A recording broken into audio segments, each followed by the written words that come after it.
ในวันที่29 เมษายนที่ผ่านมานี้ผู้แทนเมืองปากกดิ่งแขวงบุรีคำไซ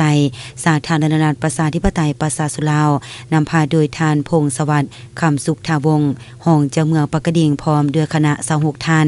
ได้เดินทางไปเยี่ยมยามอำเภอบ้านแพงจังหวัดนครพนม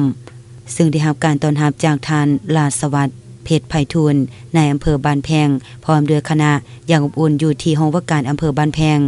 การพบปะกันครั้งนี้ทั้งสองฝ่ายได้แนะนำตัวซึ่งกันและกันและยังได้รายงานการร่วมมือเวียกงานต่างๆพร้อมทางปรึกษาหารือให้การร่วมมือช่วยเหลือซึ่งกันและกันในต่อหน้าหลายด้านเป็นต้นแม่น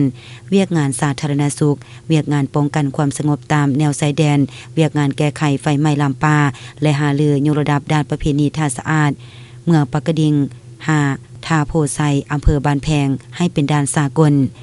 และในโอกาสที่ได้พบปะกันครั้งนี้ผู้แทนทั้งสองฝ่ายอย่างใดมอบของฝากของตนให้ซึ่งกันและกันพร้อมทางใดมีการแข่งขันกีฬาบานเตะและกีฬาเปตางมิตรภาพเพื่อเสริมสร้างการพัวพันหัวมือระหว่างสองชาติลาวไทยลาวบ้านไกลเงินเคียงวาวรวมวเฉพาะระหว่างประชาชนเมืองปากกดิ่งแขวงบุรีคำไซ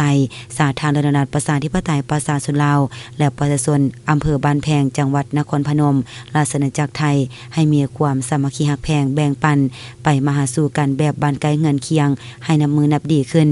ตอบสนองใดกับนโยบายความมุ่งมั่นพัฒนาของประชาชนสองชาติลาวไทยที่อยากเพิ่มพูนคุณสร้างสายพัวพันมิตรภาพฐานบ้านไกลเงินเคียงที่มีสายแดนติดต่อกันระหว่างเมืองและอำเภอเป็นสายแดนแห่งสันติภาพมิตรภาพและมีความเป็นระเบียบเรียบร้อยขึ้นเรื่อยๆ